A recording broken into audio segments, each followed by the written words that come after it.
Sometimes to make a breakthrough, you have to partner up with the quote-unquote man. Sometimes it's worth it, but don't jump at every chance you get.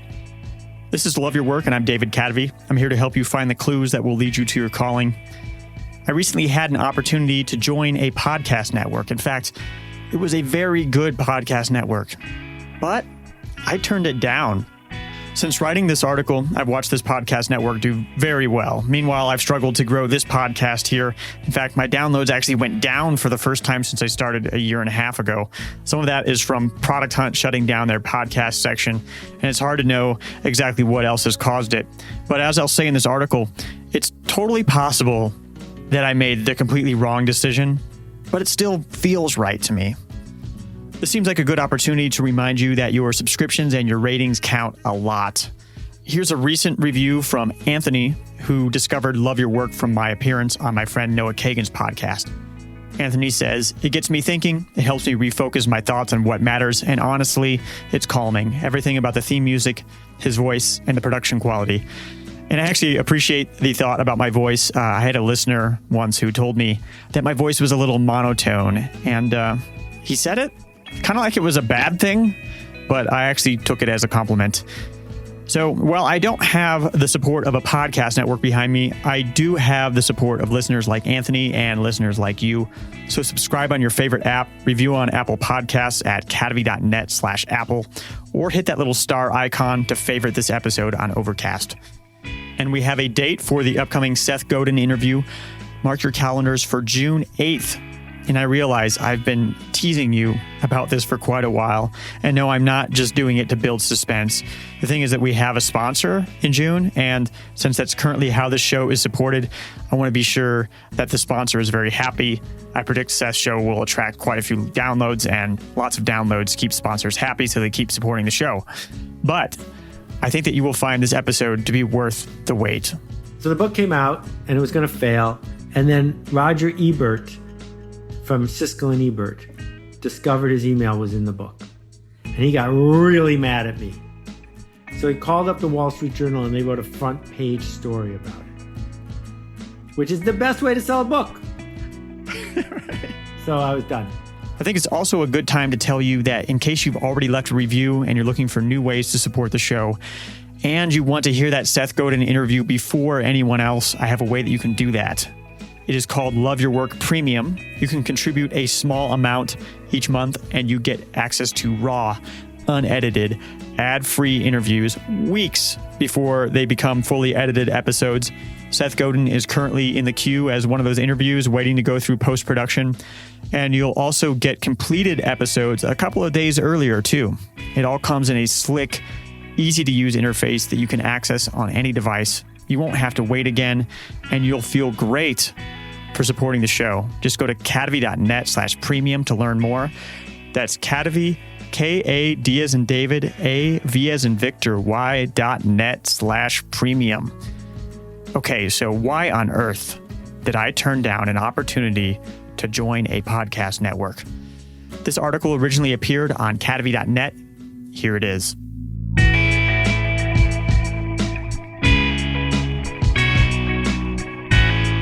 Why I didn't join a podcast network. If you enjoy the sensation of being punched in the stomach repeatedly, start a podcast. You put in a dozen hours to produce an hour of audio or several weeks to produce 20 minutes, and you'll probably never know if you did a good job. So when you get a chance to join a podcast network, it's very enticing. They'll promote your show, they'll sell your ad space, and you can concentrate on making a better show. It's a no-brainer, right? I recently had an opportunity to join a podcast network, and I decided not to, for now. Here is my thought process. Joining a podcast network seemed like a good idea. I started my podcast with all sorts of advantages. I already had an email list of 30,000. I had about 17,000 Twitter followers. Still, over 18 months, Love Your Work has grown to merely 4,000 downloads per show. It was well over 5,000, but one of my main marketing channels shut down. Any revenue projections shown in this article are for 5,000 downloads per show. And you can see the graph of the download growth over the year and a half period that I'm talking about. So when a podcast network approached me, I thought it was my big break. Finally, I could stop stressing about throwing money in a pit, paying for editing, music, licensing, equipment, and hosting. Finally, I could stop chasing advertisers and just focus on making a great show. That's what it seemed like anyway, until I dug deeper. What terms do podcast networks have? All podcast networks have their own unique terms. The basics for mine were: 1, they would sell my ad inventory and I would get 70% of the revenue. That's totally fair. 2, I had complete power to refuse an advertiser if it wasn't a good fit. 100% were the exact words used. Good. 3, it would still be my show and I'd have creative control. 4, they would cross-promote my show with other shows in the network, many of which are the top shows on iTunes. 5, they would push to get my show featured on iTunes. 6, they would cross-promote my show with shows in other networks. Again, it all sounds totally fair. It sounds great, in fact. I felt privileged to have this opportunity. My measly little show in this network with some very successful shows. It sounded like a no-brainer. Now, how much money will you make in a podcast network? I wanted to grow my show, but ultimately, I wanted to make money. The more money my show makes, the more time and care I can put into it. When we crunched the numbers, it looked like if they managed to sell all of my ad inventory, I'd make about $950 a month. That's not much for how much work I put into the podcast, but it's more than I tend to make now. But there were some other issues that gave me pause. 1, I'd have to change podcast hosting platforms. I'd have to migrate all of my episodes over from Libsyn, my current host, to their host. 2, I'd have to remove all past ads. Their hosting technology allows you to select waveforms to cut out old ads and choose insertion points for new ads to be dynamically inserted. 3, I'd give up control of 100% of my ad inventory for at least 1 year. If they failed to sell ads, I couldn't insert my own ads or even spots with affiliate links in them. Are the dynamically inserted ads geotargeted? I listened to a few shows in the network and I didn't hear any ads. I asked my contact what was up. It turned out that because I live in Colombia, I wasn't being served ads. If I connected through a VPN to make it look like I was in the US, I did get some ads. A lot of this network's advertisers only want to advertise to people in the United States. I don't know exactly how it works, but they probably buy a big block of ads with certain target demographics, and my show gets mixed in with the other shows. So since about 60% of my listeners are in the United States, that would cut further into my earning potential. Now my earning potential was about $538 a month, and that's if they're able to sell all of my inventory. If they only manage to sell half, I'd make about $230 a month. Does the podcast network have conflicting interests? Did you notice that $538 is not exactly 60% of $950? That's because in this network, you have to pay for your hosting. The hosting fees come out of your earnings, and the fees grow as your show does. The saving grace here is that the hosting fees only come out of your earnings if you have earnings. If your show has no ad sales, you don't pay for hosting. Hosting for a show at my level would run about $100 a month. That's quite a jump from the $15 a month I've been paying at Libsyn. Do you have to change podcast hosting companies, and why? What's up with this hosting company anyway? $100 a month isn't too bad for the technology this hosting company has. I learned that Libsyn also has plans available that cost around this much, mostly because of the dynamic insertion and geotargeting. So it's not a bad hosting company. It's actually a very good one. But when I visited their website, something I saw there gave me a bad feeling. I haven't mentioned yet that this podcast network that approached me is headed by a former big media executive. That's part of what made it feel like the network would be a big step up for my podcast. But it turns out that this executive is also involved with this hosting company.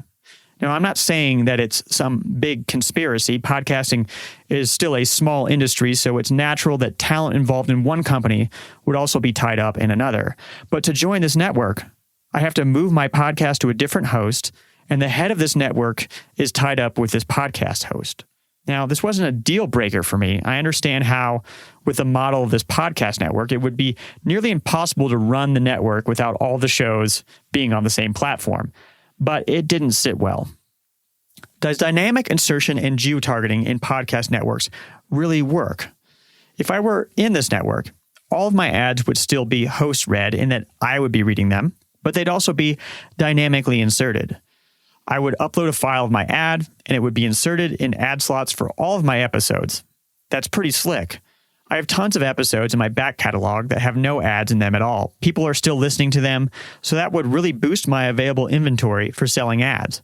But in an email conversation with Libsyn's Rob Walsh, he said that advertisers don't like dynamically inserted ads. Quote, well over 95% of the campaigns are host-read ads that go live into the episode when you record it. Many advertisers are now asking specifically for ads not to be stitched in. They have found ad-stitched ads perform horribly when compared to live reads. I can tell you, those campaigns that are live read, we get over 90% of all those advertisers back. And for ad-stitched, it is less than 10%, unquote. According to Rob, this is true even when the stitched ad sounds like a live read. Libsyn does offer dynamically inserted ads through Libsyn Pro, so I don't think Rob was just trying to scare me away from stitched ads. So, while dynamically inserted ads sound very slick and cool, the jury is still out, at least according to one industry source, on whether they are effective for advertisers. Do you have to remove stale ads? If I had to remove old ads to insert new ones, what about past sponsors? Is it wrong to remove their ads? The podcast network's argument was that unless it had been specified that the ad should remain, advertisers should not expect the spot to stay there forever. Once they've been served the number of impressions they've been promised, you can take out the ad and replace it. I wasn't especially comfortable with this, and I don't know if they were flexible on it because I didn't push it in that particular conversation. Since then, however, I have made an arrangement with at least one sponsor where the ads are specified to remain in the archived version of the show. Will the podcast network promote your show? In the proposed contract, it was very clear what I had to do to join this podcast network. I had to change hosts, give up my ad inventory for at least 1 year, and make a reasonable effort to continue producing my show. However, it wasn't clear just what the network would do to promote my show. There was some vague language about promotion in the contract, but no guarantees. Are they promoting other shows? Looking around iTunes, I did see that many of their shows were featured. It looked good, but then I talked to a couple of hosts of other shows in the network. They both said the network hadn't promoted their shows yet. I also searched for press releases or blog posts announcing the various shows joining the network. There were very few. The hosts I talked to didn't seem upset about no promotion happening yet. They were both pretty new to the network, within a few months. Are they incentivized to promote your show? Are they incentivized not to ignore your show? The podcast network was certainly incentivized to grow my show because of the revenue share, but there was no mechanism in place to incentivize them to not let my show collect dust beyond selling enough ads to cover the $100 hosting fees. I felt that the network would probably promote my show, but it was unclear what they were committing to, while it was very clear what I'd be giving up to be in the network. Is the agreement with the podcast network flexible? It would be a big commitment to join this podcast network. It would be a lot of labor just to move everything over to the new host, and I would give up control of my ad inventory for a whole year with no guarantee the network would sell ads or help grow my show. What if, after a few months, I decided it wasn't going well? Could I get out of the contract? Is there a trial period in the contract? One of the hosts I talked to told me that they got a 30-day out clause in the contract for this very reason. If they didn't like how things were going after 30 days, they could break the contract. But when I requested such a clause in my contract, the network told me they had never offered such a clause, and they didn't want to set the precedent. I suppose I should have told them that I had heard otherwise, but strangely, I didn't want to jeopardize the podcaster's relationship with the network. I say strangely because now I'm publishing it. I don't know if the network was deliberately saying something that wasn't true, but the network was incentivized to be dishonest, whereas the podcaster was not. The podcaster had volunteered the information with no prompt. Can you trust them? I'm not a fan of trying to dissect the motivations of people who are controlled by the interests of large entities and the many layers of managers, executives, and investors that come along with them. I'd be giving up control over my ad inventory with no guarantee of how my show would be promoted, and there was no flexibility for me to try out the arrangement. Plus, I wasn't sure the podcast network was telling me the truth about the contract. At that point, I decided to pass on the opportunity. What do I do now? It was a major focus for me for 2 weeks to evaluate and decide whether or not to join a podcast network. At the end of it all, the door is still open if I change my mind. That's if they'll still have me after this post. In the meantime, I decided to put the effort and money I would have put into selecting ad insertion points and migrating hosts into growing my show instead. I'm also thinking harder about ways to monetize. Donation-based podcast monetization. I've had a Patreon page for a while now, but I've hardly told anyone about it.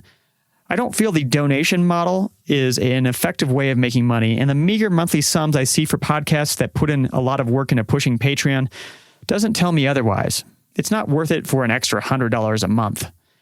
Premium level podcast monetization. I am exploring ways to provide a premium level, early access to episodes, perhaps ad-free episodes, and access to premium content. Note, this now exists, and it happens to exist on Patreon, but cadavy.net/premium is the place to look for that.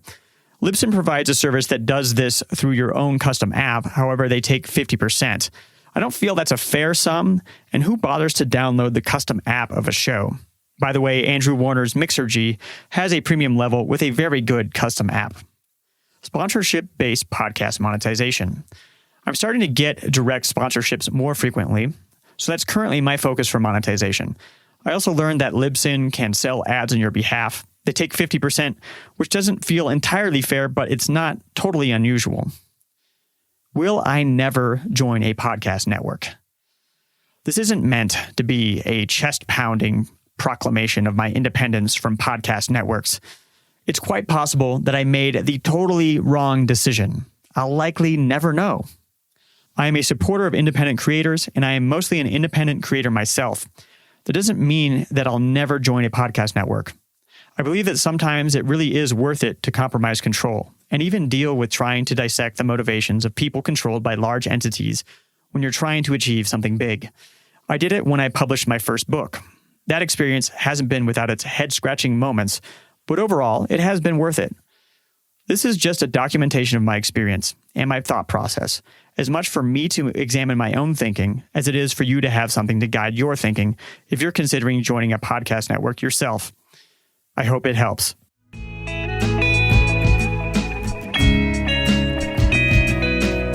hope hearing my thought process about joining a podcast network helps you evaluate opportunities that come your way. And I hope it shows you just how important it is for me to produce for you a show that I feel proud to be sharing with you. For more about overcoming outside pressures to be yourself, check out episode number 1 with Jason Fried of Basecamp. Something I hear from people when I speak and they're like, oh, I want to be like you guys. I'm like, no, you don't. You want to be like you. You want to be like you because acting is hard. Mm-hmm. Acting makes you have to hold a bunch of things in your head about a different state of the world that is not natural to you. And once you stop acting, then everything becomes a lot easier. And you may succeed and you may not, but at least you're being honest and true to yourself. That is the most important thing.